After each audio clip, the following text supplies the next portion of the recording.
ఓం శ్రీమాత్రే నమః. శ్రీ శివాయ గురవే నమః. యః కర్త జగతాం భర్త సంహర్త మహసాం నిధి ప్రణమామి తమాదిత్యం బహిరంతస్తమోపహం. వీక్షకులకు నమస్కారం. నేను మీ దేవులపల్లి రామకృష్ణ శాస్త్రి. ఆర్కే మాతృశ్రీ తెలుగు జ్యోతిషపరమైన యూట్యూబ్ ఛానల్. ఇప్పుడు జూన్ నెల 23వ తేదీ నుండి జూన్ నెల 29వ తేదీ వరకు గల గ్రహ స్థితిగతులని ఒకసారి పరిశీలన చేద్దాం. మిథున రాశిలో రవి, బుధ, శుక్రగ్రహాలు, కన్యా రాశిలో కేతుగ్రహం, ధనస్సు రాశిలో చంద్రగ్రహం, అలాగే కుంభరాశిలో శనిగ్రహం, మీనరాశిలో రాహుగ్రహం, మేషరాశిలో కుజగ్రహం, వృషభ రాశిలో గురుగ్రహం సంచరిస్తున్నాయి. ఇటువంటి గ్రహ సంచారాన్ని అనుసరించి ఈ వారం రాశులకి వార ఫలాలు తెలుసుకుందాం. ఓం శ్రీమాత్రే నమః. ఇప్పుడు మీనరాశి వారి గురించి తెలుసుకుందాం. మీనరాశి వారికి రాశిలో రాహుగ్రహం, అలాగే 2వ స్థానంలో కుజగ్రహం, 3వ స్థానంలో గురుగ్రహం, 4వ స్థానంలో రవి, బుధ, శుక్రగ్రహాలు, అలాగే 7వ స్థానంలో కేతుగ్రహం, 10వ స్థానంలో చంద్రగ్రహం, 12వ స్థానంలో శనిగ్రహం సంచరిస్తున్నారు. ఇటువంటి గ్రహ సంచారాన్ని అనుసరించి ఈ వారం ఈ మీన రాశి వాళ్ళకి కొంత మధ్యస్థమైన ఫలితాలే కనబడుతున్నాయి. మధ్యస్థమైన ఫలితాలు అంటే లగ్నంలో రాహు ఉండటం అనేది ఒక విషయం. దానివల్ల తొందరపాటు నిర్ణయాలు తీసుకోవడం, సరైన నిర్ణయాలు కుదిరినా కుదరకపోయినా అమలు చేయడానికి ప్రయత్నం చేయడం అనేది జరుగుతుంది. అయితే అంత మొండిగా వ్యవహరించడం వలన కొన్ని నిర్ణయాలు సరిగా కుదరక ఇబ్బంది పడవలసిన పరిస్థితి ఉంటుంది. అమలు చేయడంలో ఆలస్యం జరుగుతుంది. అలాగే అనుకున్న పనులు అనుకున్నట్టుగా చేయలేకపోవడం వలన కొన్ని సమస్యలు కొత్తగా సృష్టించుకోవడం జరుగుతుంది. ధన యోగాదులు కూడా సాధారణంగా ఉంటాయి. పెద్ద పూర్తి అనుకూలత అయితే ఉండదు, మామూలుగా ఉంటుంది. అలాగే కుటుంబ సభ్యులు, బంధుమిత్రులు అందరితో కూడా సఖ్యత తక్కువగా ఉంటుంది ఈ వారంలో. అలాగే గృహ వాహన యోగాదులు కూడా ఈ వారం పెద్ద అనుకూలత అయితే ఉండదు.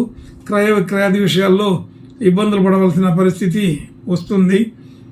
అలాగే విద్యార్థులకు విద్యా సంబంధించిన విషయాల్లో కొంత అనుకూలత కుదురుతుంది, సాధారణమైన అనుకూలత. అలాగే ఆర్థికపరమైన ఒత్తిడి ఈ వారం కొంచెం పెరిగే అవకాశం ఉంది. రుణ సంబంధించిన విషయాల్లో కొంచెం జాగ్రత్తగా ఉండాలి. రుణాలు తగ్గించుకోవడానికి ప్రయత్నం చేయాలి. కొత్త రుణాలు తీసుకోవడంలోనే కొంచెం జాగ్రత్తగా ఉండాలి. కొత్తగా రుణాలు తీసుకోకుండా ఉంటే ఇంకా మంచి మాట.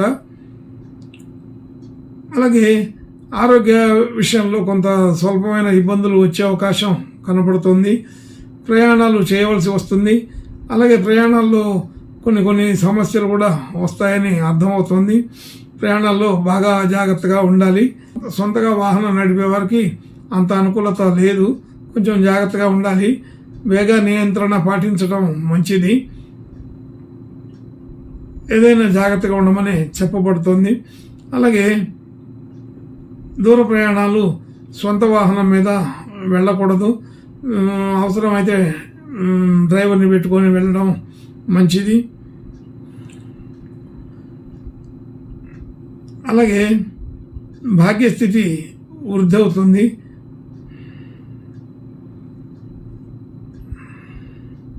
భార్యాభర్తల మధ్య అనుకూలత సాధారణంగా ఉంటుంది.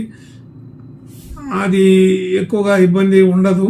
అనుకూల వాతావరణం బాగానే కుదురుతుంది. ఎన్నాళ్ళ నుంచో ఎదురు చూస్తున్న ఒక శుభవార్త ఈ వారంలో వినే అవకాశం ఉంది. కొత్తగా పెట్టుబడులు పెట్టడం, డిపాజిట్ చేయడం అలాంటిది అంత అనుకూలమైతే కాదు, సాధారణంగా ఉంటుంది. అలాగే ఆరోగ్య విషయంలో కొంచెం జాగ్రత్తగానే ఉండండి. మాటల ద్వారా మిత్రులు శత్రువులు అయ్యే అవకాశం ఉంటుంది. అనవసరమైన వాగ్వాదాలు పెట్టుకోకండి. భాగ్యస్థితి సాధారణమైన వృద్ధి చూపిస్తుంది. విలువలు పెరుగుతాయి. మన ఆస్తిపాస్తులు వ్యవహారాదుల విషయంలో గతంలో పెట్టిన పెట్టుబడులకి విలువలు బాగానే పెరుగుతాయని తెలుస్తోంది. అలాగే వృత్తి ఉద్యోగ వ్యాపారాది విషయంలో సాధారణమైన అనుకూలత ఉంటుంది. గౌరవ మర్యాదలుగానే ఉంటారు.